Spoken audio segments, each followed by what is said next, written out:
Hi guys, and welcome back to my YouTube channel. So today I bring you another cake recipe that you're going to love. I'm showing you how I make an eggless tutti frutti cake at home without an oven. It's so simple, guys. I hope you're going to love this recipe, and I hope you try it out, guys. If you haven't subscribed, consider doing so, and thank you everyone that has continued to support my channel. So let's get started.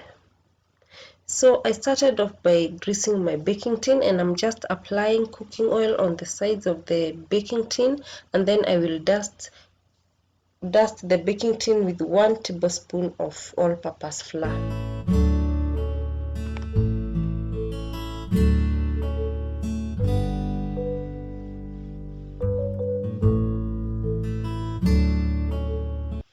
You can also use margarine to cover the side, to coat the sides of the baking tin. So the baking tin is ready, and next I'm going to start preparing the cake batter. So into a large bowl I added a half cup of oil,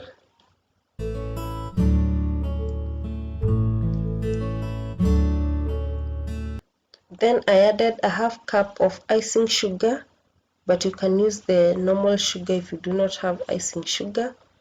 And then I'm just going to sift it to get rid of any lumps. And then I'm just going to mix it to form a milky like mixture. Like you can see, this is how it looks like after mixing.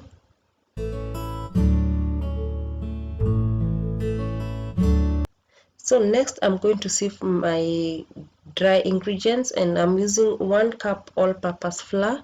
I'm just going to sift it, and then I'm using 1 teaspoon of baking powder and a half teaspoon of baking soda,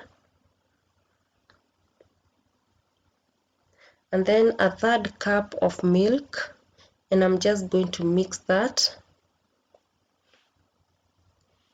The idea is to get a smooth batter and to get rid of any lumps.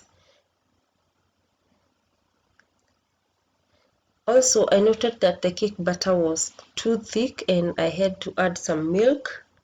I added 1 tablespoon of milk and then mixed that very well. And the cake batter is ready, and is not yet ready, guys. So I added 5 tablespoons of Tutti Frutti, and I had added flour to the Tutti Frutti so that they do not sink to the bottom of the cake batter. And then I bakishared like 1 tablespoon of Tutti Frutti to garnish the cake.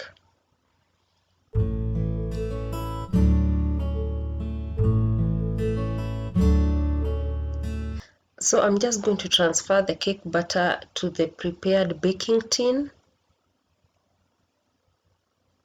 And then I'm going to garnish with the remaining Tutti Frutti that I had told you before.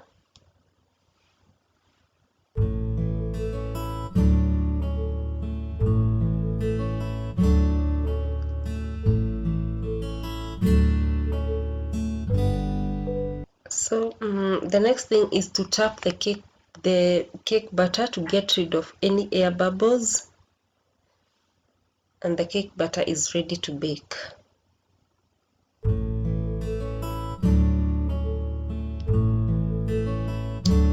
So to a sufuria on medium flame, I added like a half cup of salt and then spread that to cover the bottom of the sufuria, and then I covered the sufuria to preheat for 10 minutes. After 10 minutes the sufuria is warm, so I'm just going to place the baking tin with the cake batter. Yeah, like that. And then I covered the sufuria to bake the cake for 35 to 40 minutes, and after 40 minutes the cake was ready. Insert a toothpick, and if it comes out clean, the cake is ready. And then I'm just going to allow it to cool before cutting. So let's see how the inside of the cake looks like. It's so well cooked, guys, like you can see. Very well cooked, and it was so delicious. I loved it, and I hope you try out this recipe, guys, because like you've seen, it's very simple. Yeah, and that's how it looks like. So at this point, guys, I'm just going to leave